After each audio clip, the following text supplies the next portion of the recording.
দুপুরবেলায় দেখো কি নিয়ে বসেছি। গাছগুলো সব অযত্নে নষ্ট হয়ে যাচ্ছে।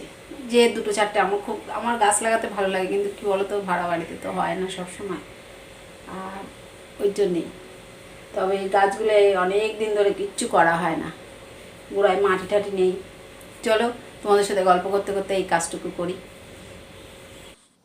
চলো, সবার প্রথমে গাছের গোড়াটাকে একটু ভালো করে খুঁড়ে নিই।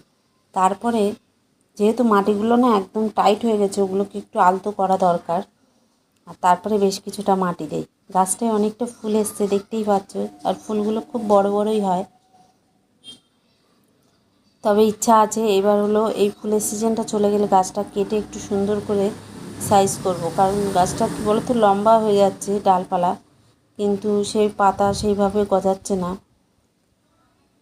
সবটাই অযত্নের উপরে, সব কিছুই কী বলো তো, যত্ন করলে যত সুন্দরভাবে বেড়ে ওঠে, তাকে অযত্ন করলে সে তো অবহেলাতে সেইভাবেই বাড়ে।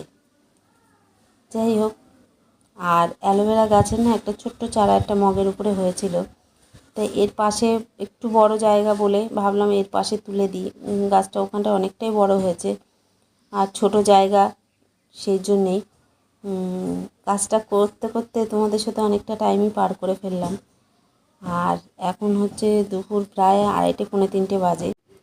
প্রায় মানুষই এই সময় খেয়ে দিয়ে একটু শোয়, আর আমার চোখে তো ঘুম নেই, তাই আমি এই কাজটা করছি। আর এই কাজটা করা দরকারও ছিল, সত্যি তাই। যে জিনিসটাই তুমি যত্ন করে করো না কেন, তাকে একটু যত্ন করে রাখাটাই ভালো দেখায় না। আর আমি গাছগুলোর প্রতি সেইভাবে যত্ন করতেই পারছিলাম না। ফাইনালি আজকে ওদের জন্য একটু কিছু করতে পেরে আমারও ভালো লাগছে, কারণ অযত্নতে সত্যি নষ্ট হয়ে যাচ্ছে গাছগুলো। আর তো বেশি গাছ নেই, এই 3-4টে গাছ এসে দাঁড়িয়েছে। আর বাইরে আরেকটা গাছ আছে, ওর টবের অবস্থা খুব খারাপ, তাই জন্য ঘরে আনিনি।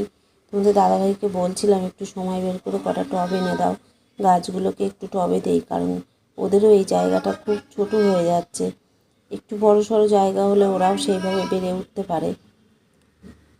আর বেশি কিছু বললাম না। তোমরা যারা আমার ভিডিওগুলো দেখো, তারা অবশ্যই আমার চ্যানেলটিকে সাবস্ক্রাইব করো, আমার পাশে থেকো।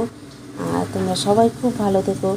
চলো, শুভ দুপুরই বলে শেষ করলাম।